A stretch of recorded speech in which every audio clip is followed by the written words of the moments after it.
This is Absolutely Essendon. It's our round 23 game review, and it's going to be a special episode because joining us today is a special guest. You will know him from the Juggernaut Essendon YouTube channel, Everything Essendon. He got in touch with us during the week and said, boys, I'm coming to town. What do you think? Should we get together? Should we try and solve the problems of Bomberland? And we said, hell yes, that sounds like a fine idea. So welcome from Everything Essendon, Felix. Thank you. G'day, Bomber fans. How are we going? Oh, there it is. Yes. Just imagine a sort of a studio audience and a very warm response. There's a couple of cockroaches. Now, this is kind of like a mashup, really, isn't it? This is like, hey, it's Saturday meets Four Corners. It is. Sort of. You know what I mean? Yes, because he is who we could be with a bit of polish. If we knew what we were talking about. Systems, a bit of class, in the words of our coach. And interestingly, because Felix does his own show, he doesn't interrupt himself, which we've often been accused of, is that, we'll let the other guy talk with you. You know, it's mainly me doing the interrupting. Yes, our audience finds it very annoying that we interrupt. He doesn't. I promise I will not interrupt a word that comes out of the great man's mouth. No, because like he did last time, if you caught the last episode, he adds a footy erudite touch to proceedings here. So we're looking forward to more of that, but welcome to you too, DT. Well, yeah, thanks, Smoking, and what a great day to be alive.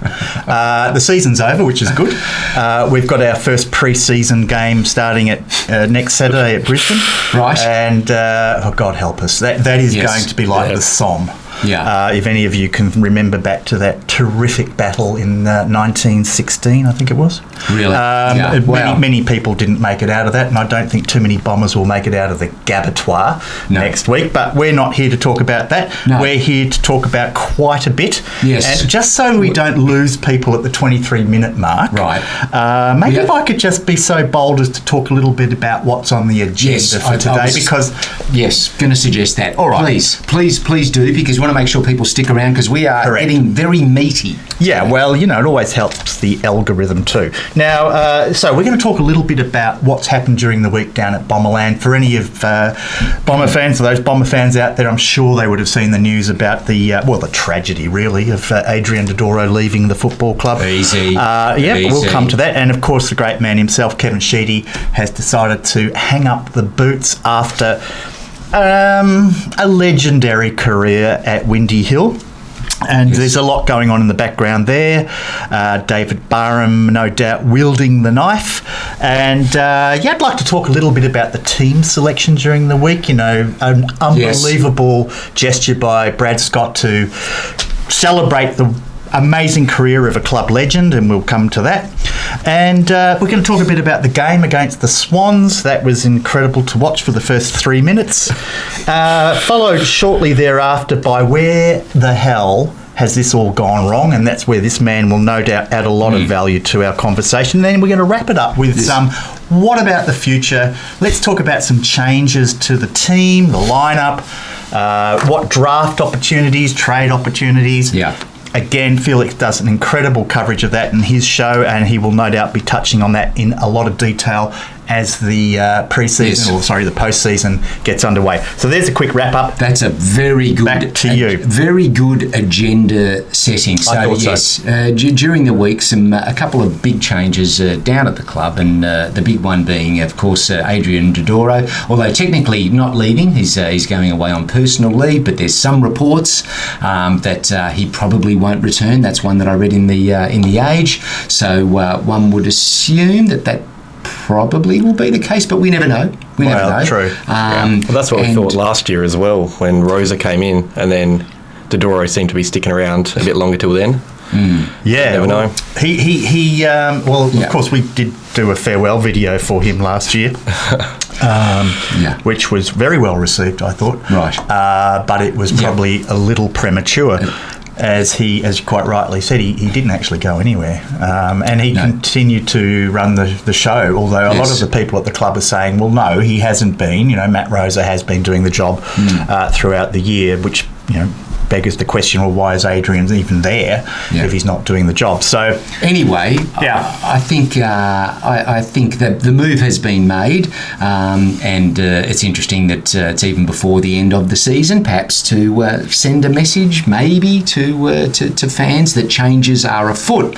And so the other one is the Essendon icon, Kevin Sheedy, who has been sitting on the board and has been a controversial figure on the board because most notably when the decision was made to bring Brad Scott on as coach, he was quite vocal in saying that he didn't have his support and wasn't his choice.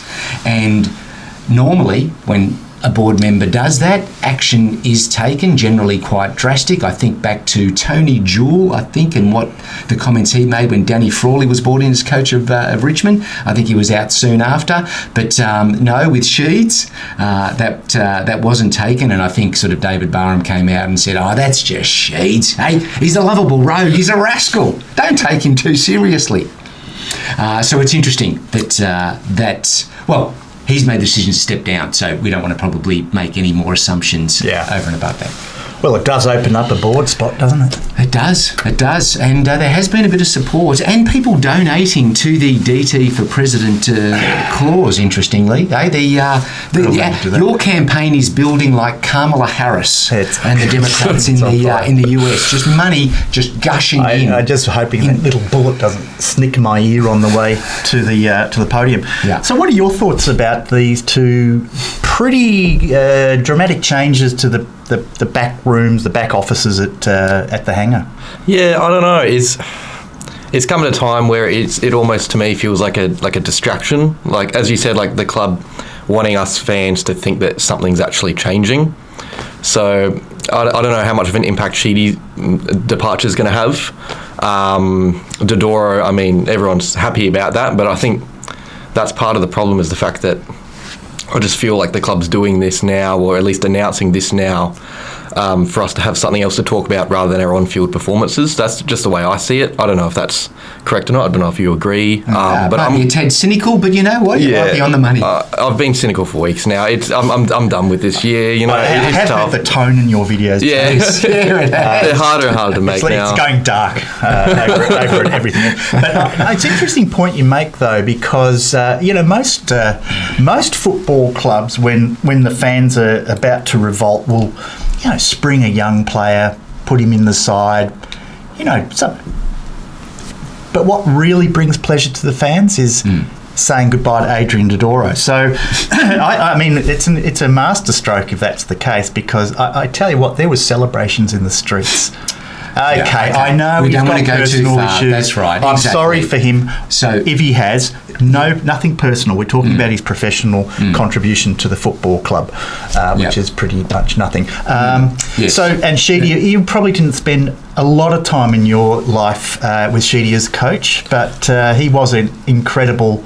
I don't think we've won a final other than having Kevin Sheedy as the coach for 56 years. 56 years, yeah, that's right. So that's quite a stat. That's quite a stat. So what are your memories of Kevin Sheedy? Oh, literally, I think my earliest coach memory would have been James Hird coming through. By that stage, I was just starting to get into footy. So, Knights actually. It would have been Knights. Oh, great start. Yeah. Oh, God. So I really don't remember any of Sheedy, but obviously he's I mean, as you said, how long has it been since we've last done anything without him? Yeah, so.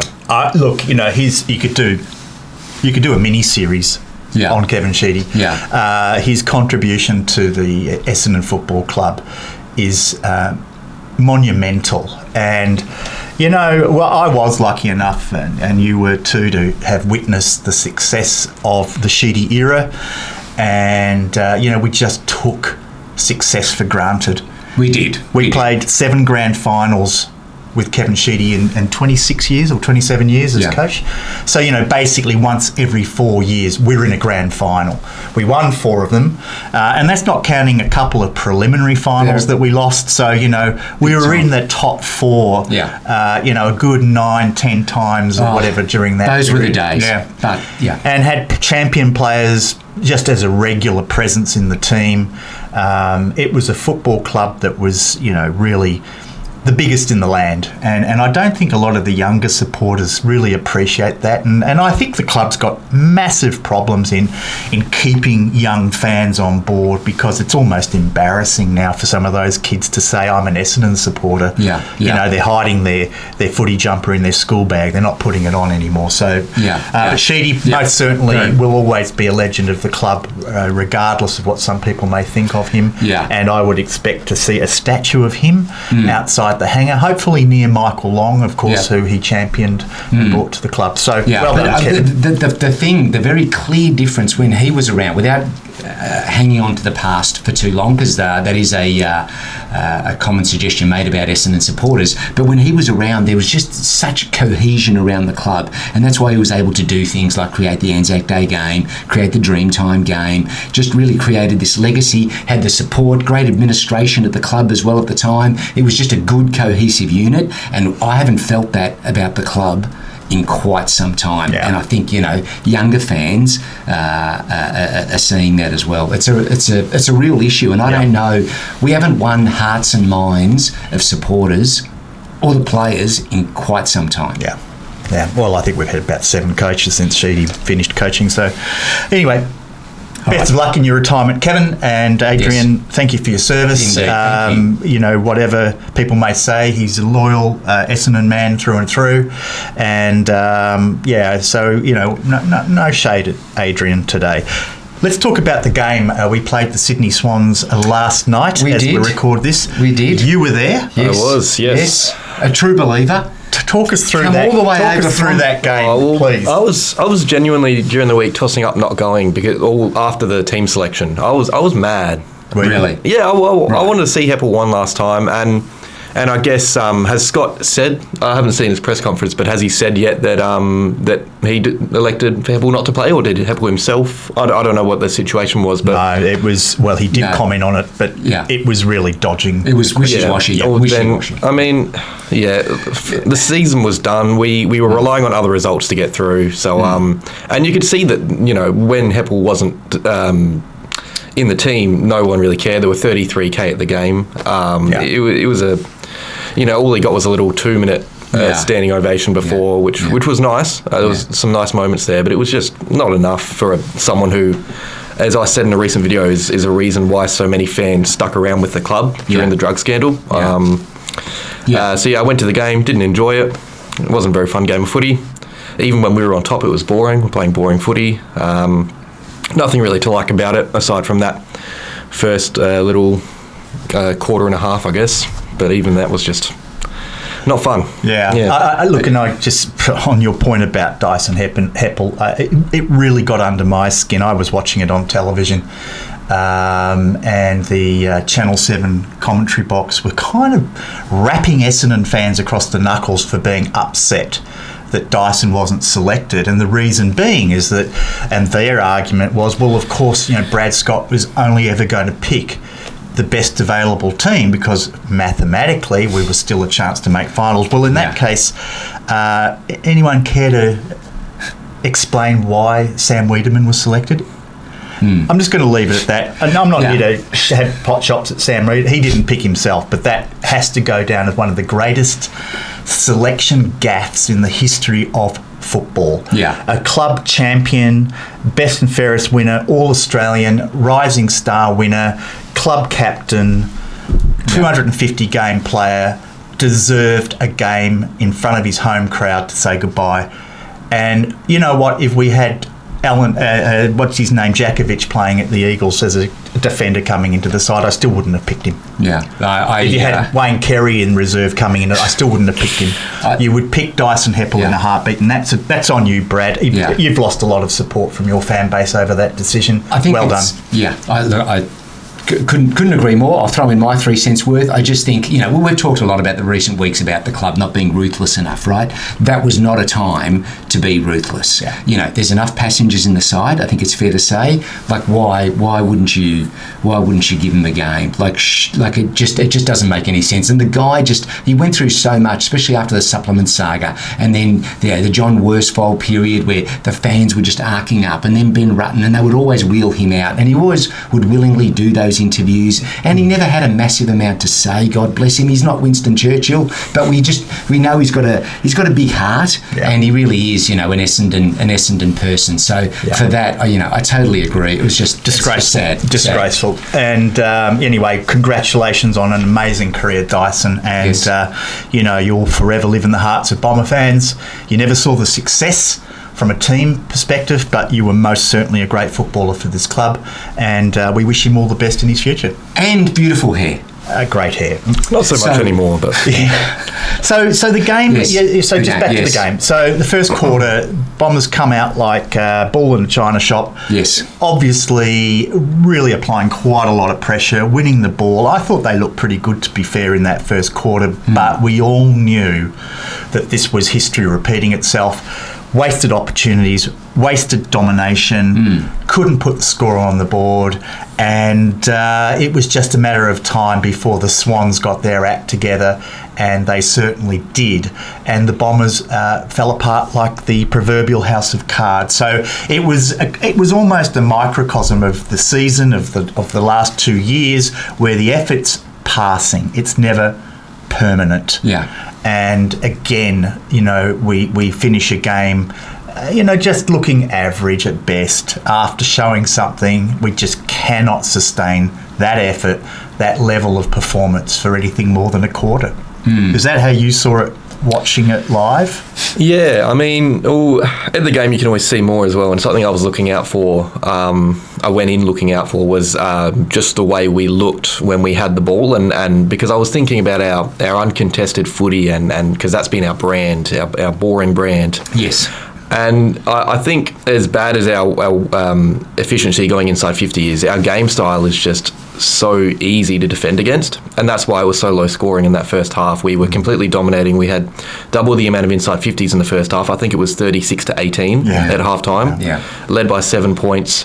When you're moving the ball so slowly and so predictably, it's so easy to defend against. So yes, we were keeping their scoring down just because the fact we had more of the ball than them. But we were doing nothing on our end because it's just so easy to defend. And that's the thing that's really annoyed me is the fact that our game style is just not going to cut it in September. And that's what we're talking about with Brad Scott. What he's been talking about, is playing a brand of footy that stacks up against the best. And the further we've gone into the year, the less we're seeing of that. There's no reason to be hopeful for season 2025 if we're going to keep playing this way. The pressure was good. I liked that. Our forward pressure was good. But aside from that, there was really not much to like about much of the game, to be honest. So Felix, what is it? Is it, I thought we had real midfield control, certainly in the first quarter. But again, this failure to capitalise on forward 50 entries. Is it disposal into the forward 50? Is it do we have no forward craft? What is the problem? Why is it that our club, more so than any other in the competition, cannot exploit its dominance inside forward 50? All of the above. It's the way we enter. It's who we have in there. I mean, we're lining up with Sam Draper, who's a good contested mark when he's marking well, but our next marking targets are a kid in his first year, Kyle Langford, who's undersized, Jake Stringer, who's undersized. Peter Wright's obviously out of form. It's hard to really see how this forward structure works, especially because on ground level we're so poor. Whereas teams like Hawthorn, who can have key forwards that aren't exactly firing, at least have guys on the ground level playing their role, which we don't have. There's so many issues with our forward structure and the way we enter going forward. And that, of course, puts further pressure on the defenders, because as soon as the ball pings out the other way, when there's no forward pressure, they're just on the back foot, having to run around chasing moving footy. We had 12 marks inside 50. We kicked 8 goals, I think it was. Yep. We dominated tackles inside 50, but we don't win the ground balls. No. So it's almost like we're baking a pie, but we just keep putting the wrong ingredients in there, and something's got to change. Because I agree. I think if we go into next year thinking that this is a winning game plan, and look, to be fair, we don't have the list, we don't have the cattle, but even with an average side, with that level of dominance, that level of ball control, that level of forward 50 entries, you've got to be better. Yeah. I mean, there's no excuse for some of these missed goals. This has become endemic with this football team now. You know, there's every week 2 or 3 pretty straightforward set shots, 30, 40 metres out, slight angle, and it's out to the side. So it's a real worry. It's a real worry. But what hurt most, I thought, was even that first quarter, and we were sort of, getting the contested possession, getting the territory, but the Swans. Maybe this is why they allowed a leader. They were facing a tsunami, but they were just scrappy, and they just did not let us score. Then they'd send it up the other end of the ground, and that young, what's his name, Braden Campbell, on the boundary, non-preferred, just nails a goal and just kills us. Banana kick, right? Just kills us. Yeah, he looks like a player, that kid. I'll tell you. He's good. Yeah. So and then so the inevitable happened. We were, I think, 1 goal up at half time, but no one was convinced. No. The third quarter, how did you see that play out? Because watching that on television, it was like horrible. It was pretty brutal, especially when you're sitting around the Swans fans as I was. There was nothing good about that second half. It was just a complete mess. And I think it showed just how poor Sydney were in that first half. They allowed us to be that good, and as soon as they came to play, we just weren't good enough. It was a tale of two halves. We were much better than them in the first. They were much better than us in the second, but we only, we led by 7 points at half time, and they would have had a 40 or 50 point turnaround in that second half. That's the difference between the two teams. We're miles apart. So when we dominate, we get a 1 goal lead. When the other teams dominate, they get an 8 goal lead. Yeah, that's been the story of the year. We have to dominate for a whole game against Sydney to even win by a couple of goals. Yeah. And so that suggests a lot about our defence as well, right? Mm-hmm. So when we're dominating, we can't put teams to the sword. When they get on top, get a bit of a roll going, they completely tear us apart. Our defence just goes to water. Yeah. Is that how you see it? Do you think that is the bigger problem our forward line setup or our defensive setup? I feel bad for the back six because that stat came out. 3 of the top 5 contested 1-on-1 losses were Essendon players, but there's no help from up the field. We're so bad at stopping the footy moving with pace. It's impossible to defend. So you've got to feel bad for any key defender playing on the key forward when the ball's moving that quickly.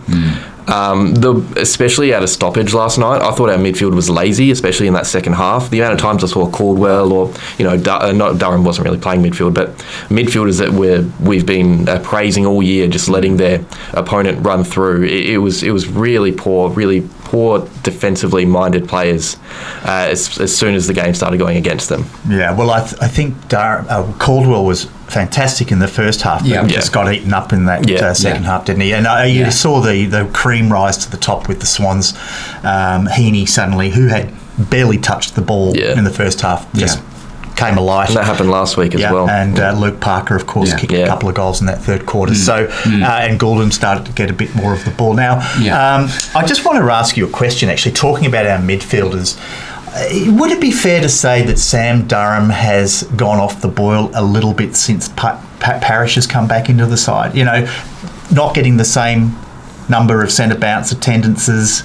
I barely saw him in the midfield last night. Yeah. He's playing like a high half forward role, kind of coming up to, enter stoppages a little bit, but not really featuring them too heavily. And you got to wonder. I know Kane Corns touched on this earlier in the year about Parrish being required in the team, but you got to wonder how many of these midfielders we actually need, especially when you have guys like Sartas and Setterfield, and even Hobbs, who played last night but didn't play in his role. Yeah. The midfield, when it works, is fantastic. We've seen it this year, but when it doesn't, it's just poor, and we don't have a plan B, and there's no real star power. Merritt was tagged out of the game by James Jordan. He had no help at all.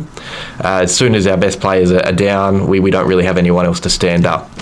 We got a lot of the ball, Shield, Caldwell, they all had 30 odd touches, but that's because we're doing so much sideways kicking going nowhere. I think we had the 6th highest rating players in the game on the fantasy football points. So, I feel Durham, who was fantastic during the earlier part of the year, certainly picking up the role with Parrish out injured. We're robbing Peter to pay Paul. You've got a kid like Durham who's really emerged. He's the future, and to not have him attending every centre bounce, I just think is an extraordinary misjudgment. I don't think Parrish is a bad player, and we've said before on this show that we miss his clearance game. But you know what? We just cannot get the balance right with this midfield group that we have. And to the point now where you're seeing a lot of the media throwing up names like Hobbs and Sartis as being possible trade options at the end of the season, or attracting the interest of other clubs, which is alarming when you think that they're two of our first round picks from the preceding 3 years. So I'd hate to see Hobbs go. Like, I would really. You're a fan, I right? would be a huge fan. I just think any time invested in him, I think we'll get a dividend. We'll get a return out of it. He just needs that. Sartis, perhaps I'm a little unsure. No, look, he's barely still had a chance to prove himself. You know, I mean, Sartis is getting 40 disposals a game in the VFL. He still has a kicking issue that can be fixed. Joe Watson was a terrible kicker of the footy when he started out and went on to win a Brownlow medal. Right. So the midfield, you know, they are hot and cold. Draper was pretty good though. He was in the he ruck, was. and I think He that was. combination of Bryan and Draper, which a lot of people said could never happen, which was why they persisted with Goldstein so much earlier in the year. Yeah. But that combination seems to be working. Oh yeah, Grundy was being talked about as an All-Australian ruckman earlier in the year, and Bryan and Draper kept him down. He had pretty much no impact on the game, I thought. And that's really promising from Bryan, especially. He's going to keep his spot in the team next week and probably like next year, you'd suggest. Which I don't know what that means for Well, the Goldie. ball's in his court now, isn't it? Yeah. I think he's got a year on his contract left, right? He does, yeah. So, but I mean, he can now start calling the shots with the football club, because I'm sure Essendon are going to think, maybe we need to extend this kid's contract. And if I was in his situation, I'd be saying, guess how much it's going to cost you. Yeah. Because he would be the most in-demand young ruck in the competition probably right now. Certainly up there. So Speaking of set shots, though, and Draper being in the forward line, did you see when he was sort of having his set shot, the way he approached it and how he kicked it? Were you watching at that point? I was. I might have been, yeah. Well, talk us through that. But Felix, you saw it, obviously. Was he pulling the pistol out? Or? I was quite... No, there was no pistol, but just he took it side on, and he was 20 metres out. Was he 20 metres out? Around the corner. Yeah, directly in front. You heard a collective groan from the whole crowd. What as he went to that position? Yeah. Right. Yes. Okay. He obviously was following a process, but sorry, you go ahead. You'd rather him miss that just so he doesn't do that again.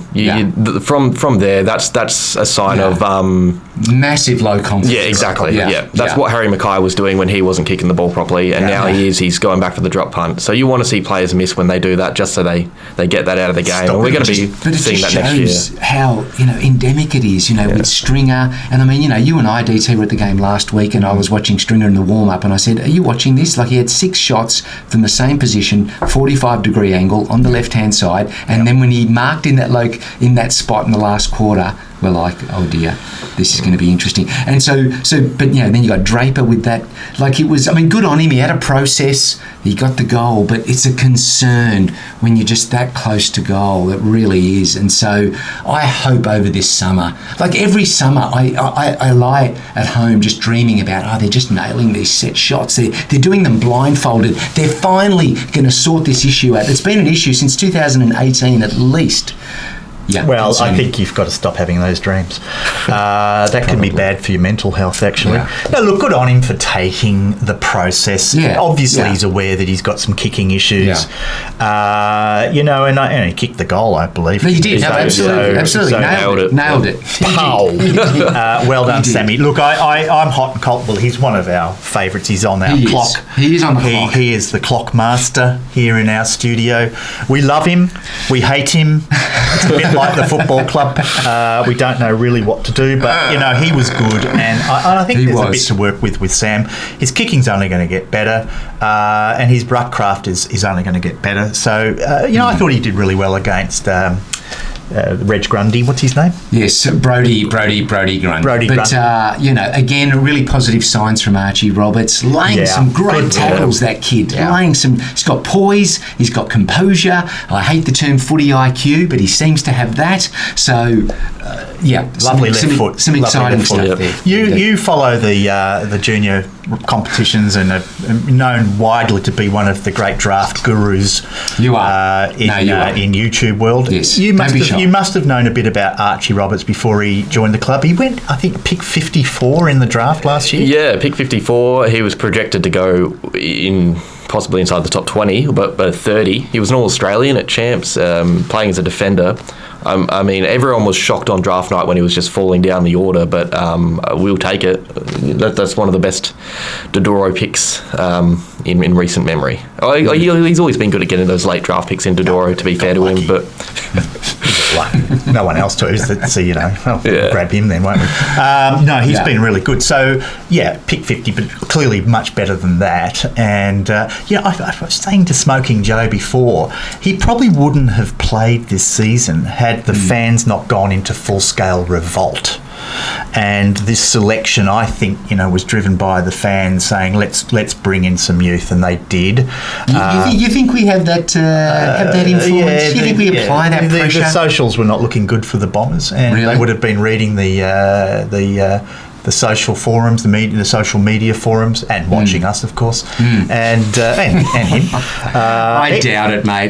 They wouldn't even spit in our general direction. It's the first thing they do on a Monday morning is who's got the latest AE episode. Right, so Brad it's up in the boardroom now, guys. Yeah, it's up on the big screen. It's on the big Brad screen. Scott said, "Okay, I'll play Archie, but let me play Wiedemann in a couple of weeks." That's the quid pro quo. That was the trade-off? That is the quid pro quo, and he got his way, and the weed didn't let him down. So let's just move on from the game. Yes, where are we at with our We agenda? lost it. It was a shocking game. It was a classic end to a classic Essendon season. Just by the way, I think you have some stats about this year's ladder position versus last year. I may have written it down in your little book. Did you write it down? I think because the whole discussion amongst the Bomber community over the last 3 or 4 weeks, we've conducted a poll on our channel. I'm sure you've been asking the question as well, Felix, in your episodes, is how we compare to last year. Because of course, Brad Scott came out 3 weeks ago. It was after the Adelaide game, saying that we're infinitely better aside than we were last year. Infinite was the word. He said infinite. The controversial word. So let's look at the stats. All right, so now. let's imagine what infinite means.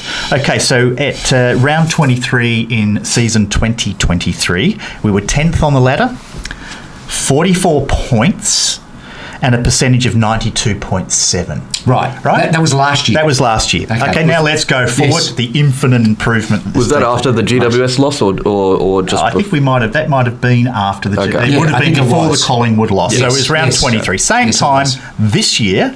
Remember that? 10th on the ladder, 44 points, 92.7% last year. This year, same time, after round 23, 10th on the ladder, 46 points, and a percentage of 94.2. So we've got an extra 2 points, and our percentage improved by about 1.5%. Right. Well, that's infinite. That is Yes. skyrocketing. Case closed. Thank you, Brad. You're All on right. the money there. Cheers. So let's go. Sorry, go on. Well, and as some people have commented, arguably we boosted the list at the end of last year, and we've done better with injuries at this time compared to last year. So is there an argument that, in fact, we haven't even kept par with last year? Well, if you're talking about it, it's like an inflationary, it's like a discounted cash flow, isn't it? We've actually lost value. The time value of our list has declined. I don't think we've improved, honestly. I really don't. I mean, if you were to ask yourself who in that team is a better player this year than they were last year, who would you nominate? Caldwell Durham. That's about it, really. No one else? Merritt? Merritt's just consistently good, I guess. But that's a not high better. bar. That's a high bar, so it's hard for him to improve, to be fair. I mean, Brian, I think you could throw in there, is probably because he's getting a bit more airtime. Clutching a little... I think he's a better player, I think, to be fair, but, he hasn't had a lot of opportunity. Redmond, backwards. No, he has. He's got the contract. Peter Wright, backwards. Yeah. Contract. Kyle Langford, backwards. Stringer, backwards. I mean, when you go through the list, perhaps Harrison Jones has had at least... He's 28% better. His body has stood up. Nick Cox, maybe it's a low bar. Low bar. Archie Perkins, how's he going? Archie? Yeah. Did he play last night? He did play. Yes, he did. He was taking the oranges out at three-quarter time. No. Yeah, I mean, nice. when you really look at it, I don't think there's been a lot of improvement. Now, maybe those players are just not capable of improving. Maybe that's just what we've got. And this brings us to the list. And I wanted to use the time that we've got Felix with us to really talk about, maybe, I know there's a game to go. We're not quite there yet. The finals are still to happen. But perhaps we need to now, unfortunately, start talking about where we're at with this list and what we could do in the short term at least to improve our opportunities and chances for season 2025. Oh, yeah. I mean... That's a big question. Well, Dodoro's gone for a start, so that's a major plus, right? Well, I'm interested to see what Rosa does, because we have these guys like Nick Hine, Jake Kelly, Will Setterfield, all out of contract. I'm interested to see what happens with them. And if we clear them out, then it's all about the draft and what we get from there. We've got some good academy boys coming through. Isaac Kako, everyone would know him. But we also have Jaden Ewan, who's probably a rookie draft option, who's actually making his VFL debut today. Oh, okay. There's Noah Caracella, who's less likely to be drafted, but he's making his VFL debut today. Is he in his draft year this year? He is, yes. Okay. So he's playing under his father today in the VFL. Oh, okay. I don't think he gets drafted, to be honest, Yeah. but you never know. Then we're not really linked to any big players in the trade period. It's looking like another year where it's, 2022 when we brought in Setterfield and Wiedemann. It's looking like one of those years where we just kind of scrape the bottom of the barrel and get whatever's left over from the trade period, which is strange because there's guys like Josh Battle, who's a free agent, and Harry Perryman, who's a free agent. Dan Houston's on the trade market. Yeah. Those are all guys we could use. Some class and defence would be great. Rioli is being talked about. Moved to Gold Coast, so it would be less likely. But still, why aren't we asking the question of some of these guys? We would look, assuming a couple of the senior players move on.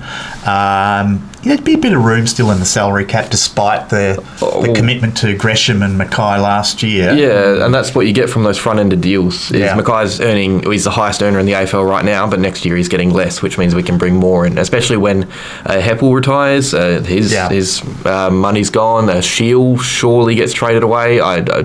I hope so. Stringer, you would think if he stays, would be on a reduced contract. Yeah. So we and even now we are said to be one of the clubs with the biggest salary cap, so we could be doing something.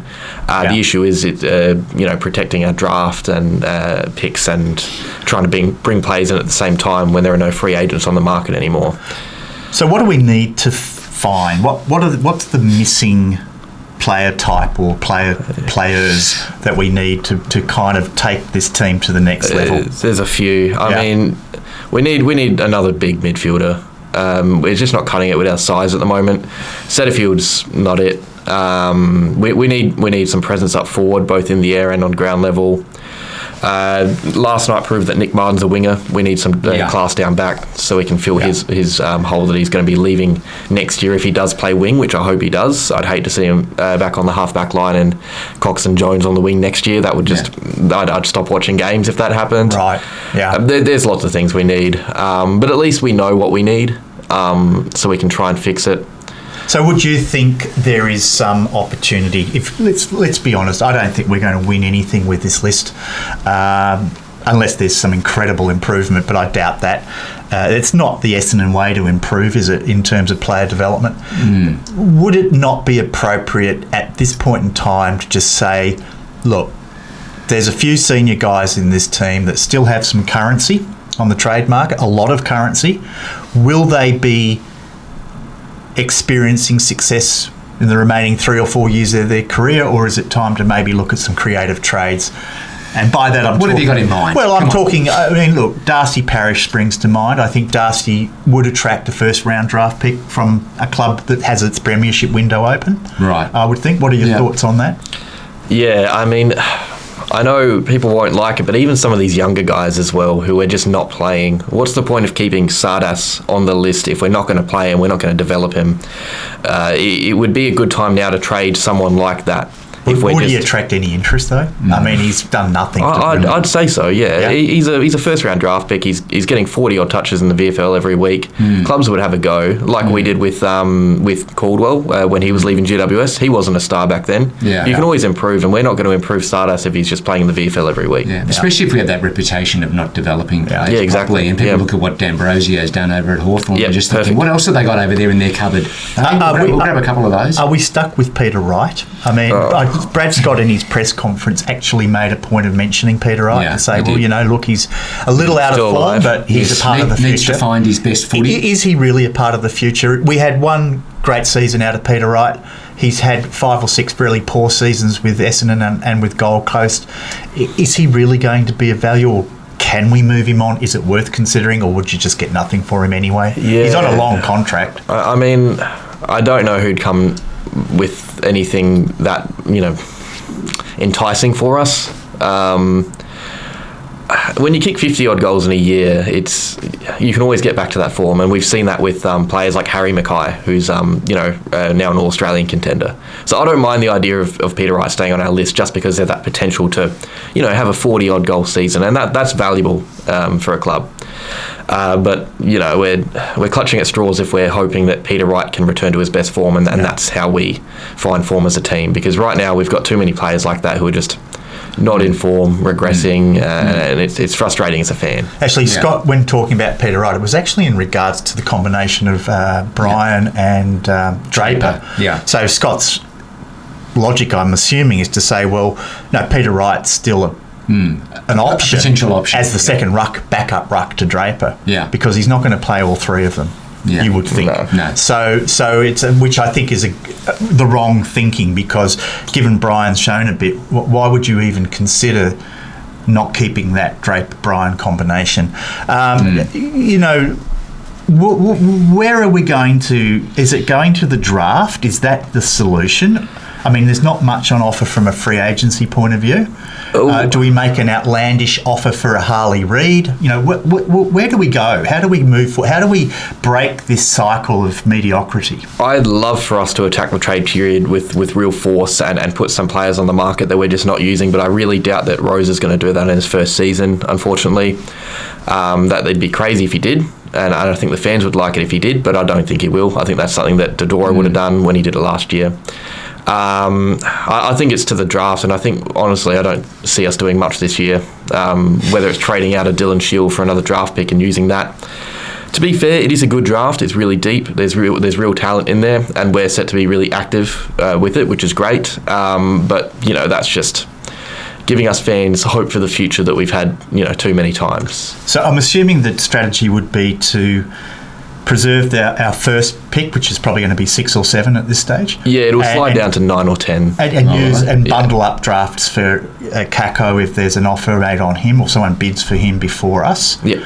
So, I think there's talk that he's potentially a top 20, maybe even top 15 pick. Yeah. So we would hope to be able to take a best available or whatever with our first pick, and then use a bunch of second, third round draft picks to get Kako on, or match the bid of an alternative. Yeah, and the good thing about this draft is that there's real talent up the top. It's really hard to find a pick one contender. There's about 8 players that could be there right now. Right. So there's a real chance that someone genuinely talented slides to us at pick 9 or 10. And then deeper down the draft, there's so much talent as well. There's about 70 or 80 players that could be drafted, probably more. It's a really good draft, a really deep one. So it's a good time to be active. I just hope that we add some more draft capital so we can match the bid on Kako and get more down the track in this draft as well. Because there's no point keeping Hobbs and Sartas and Shield in the team and Setterfield in the team if we're not going to play them next year, when we could just get another talented player in another position. We don't have fill a need. Yeah, exactly. Yeah. We have too many midfielders right now. What's the point of keeping them if we're not going to get anything back from them? Yeah, I mean, I don't want to keep harping on about Adrian Dodoro, but that really is his legacy, isn't it? Yep. People say, "Oh, you're being unfair." If you look at the history of drafting at every club, there's these hits and misses, and no one's got a perfect record, and I get that. But where I think we've failed in terms of our recruiting is just getting the list balance right. Forget about the individual players and whether they are worthy of the pick they were taken with. It's just the fact that you've got this utter imbalance with our list. And you mentioned guys that were taken in the first round, like Hobbs. Sardis was 5th pick. I think Hobbs was taken with 13 or something like that, yeah. Still first round draft picks. Just can't get a game because they're back in the queue. Now, perhaps people say, well, we didn't know Caldwell and Durham were going to come on as well as they have this year, and that's pushed those boys Possibly, back. yeah. But the fact of the matter is, you would think if I'm going to bring these guys into the club, the assumption is they're going to become good. So do we really need to stack the list with 8 similar-sized midfielders that aren't offering any point of difference? And that's on the recruiting strategy. We don't have guys who can kick the football. We don't have, the sort of hard-edged, bigger body type players. We don't have the key forwards that we probably need. We don't have the small forwards. But we have all of these first round draft picks playing in the midfield. So, Well, let me ask you this. For all that talk of recruiting, you had a side, and I hate talking about Hawthorn again because it's already getting old, or it's already getting stale. But let's face it, they're on a roll at the moment, so it is quite the case study. So at the start of the year, everyone was expecting them to be, bottom 3 teams because of their list, apparently, and now look at what they've done. So What's happened there? How have they managed to take that list and create this juggernaut? because they were prepared to let go of 4-time premiership players, 3-time premiership players, and say, sorry, you've done your bit for the club, thank you, we're moving on. Right, but the expectation at the start of the year was finish in the bottom 3. Sure, but they have a plan. They might have got to the point a little quicker than they hoped for, but the hard choices were made 3 or 4 years ago when they decided that Mitchell was going to come in as the coach. A lot of credit needs to go to Mitchell, who in an interview last year came out and said that he's rebuilding now because, before Tasmania, but because other clubs weren't doing it. So he was ahead of other teams rebuilding. He was trying to get it all done now so they can have a push when other teams are going to be falling back, like Melbourne, like Collingwood. So he had this vision all planned out. And I don't know how far Hawthorn are going to go. I still think they're really young and there are issues there, and they're playing based on spirit. I agree. But yes. At least he's having a crack, and there's actually some hope with that fan base, whereas we're treading water, and we have been for years. Yeah. And therein lies the issue. But whether it was by good planning or by default, they did say that some of those big Hawthorn names, players like Jago O'Meara, for example, Tom Mitchell. and I think didn't Bruce go up to Brisbane? Yeah, Gunston. There was a few casualties from that sort of incredible era. Would Essendon ever have that same degree of ruthlessness? Yeah. Dylan Shields proof of that. We didn't trade him last year when we could have. I think that's something Hawthorn would have done. I mean, are you a supporter of keeping Stringer on the list, or should we be moving him on, or at least offering him to another club as a sort of a make weight in a trading situation? It's gone past the point where there's really trade value for Stringer, and he's kicked 40 goals this year. He's got some juice left in him. It's just frustrating seeing the inconsistencies. Yeah. But if we play Stringer all of next season, he finishes next year, right? For sure, you'd think. Mm-hmm. Some kid stays in the VFL team for another year. I mean, are we really going to be achieving much for Stringer to have a farewell season where he kicks maybe 30 goals? Yeah. We're not going to finish in the top 8. Fair point. Yeah. And that's the ruthlessness that I think Sam Mitchell brought to the Hawks was, he didn't have any qualms in saying, right, that's not what the future is. These guys have done their time. We're not getting any more value out of them. They might have a little trade currency now. Let's exploit that. Let's bring some Moneyball type trades in. Guys like D'Ambrosio don't cost them much. I think we've got a future 4th round or something. Not much for D'Ambrosio, and he's had a very good year there. When is Essendon going to go, all right, that's it. Dodoro's gone, now's the time. Is that a possibility, or are we just going to keep trying to milk this list for as long as we can, knowing that it's not really going to go anywhere? Yeah, I would also say, though, that he really has, the players have bought into whatever game plan he has. Like, you can just see it. You can just see that relationship that he has with it. Like, there's a real camaraderie there, like what Craig McRae built at Collingwood. And I don't know. I just haven't seen it. Maybe it is there at Essendon. I just haven't seen any signs of it of late. Yeah. I don't think there's anything close to that level of camaraderie. Unfortunately. I And mean, that's gotta be a success brings factor. that. To be fair, I Because think success brings Yeah, that. yeah, maybe, but it's got to be a factor. Playing for each other, I think we were talking about it beforehand, that a champion team beats a team Yeah. of champions. So let's wrap it up. I think we're probably running out of time. People have got lives to live. Any tips for next week against the Lions? Anyone going under a three-figure defeat? I'd be interested to know your thoughts, Felix and Joe. I want a big loss. I want us to get absolutely belted, so we have to do something. That'd You be want good. the house to burn down. Yeah, I want Well, that's that. what happened last year. We got that against Collingwood. I would hate a narrow loss or even a win. That Brave would, Bombers. and then we hold on to that next year and we say, we're actually not that far off the rest of the competition, and then we are. I want us to get absolutely belted. I don't think you have to wish too hard. Yeah, no. Yeah. I think you'll be fine there, mate. But of course, what you're looking for as a response that won't come, because it'll be, of course the players weren't checked in, the season was over, Brisbane are playing for a top 2 position, all of that. So, the Bombers keep finding excuses. That's the problem. Yeah, they should go up and bloody win that game. And that should be the attitude. But it won't be. It won't be. They'll put up a first quarter effort and just get absolutely blown away. And Joey D will kick 10 goals. Yes, he will. yeah. And he will enjoy it too. Yep. Hey, he won't The be, great man, he'll be sitting back on the fence Hey? after he kicks his 10th goal. Yes. Going up yours, Essendon. So, And the classic thing is that after round 8, round 10, I was just thinking, is Joey D looking over his shoulder? When Brisbane was in the middle of their woes and we were sitting there in second, was he looking over his shoulder going, oh, geez, maybe I shouldn't have pulled the pin there? Oh, no, he made the right call. No, you're right, because I recall thinking that myself. It sucked in, mate. Hey, went straight past you. But anyway, Short-lived. he who laughs last. Indeed. As they say. Indeed. So, all right. Felix, any sort of final comments from you?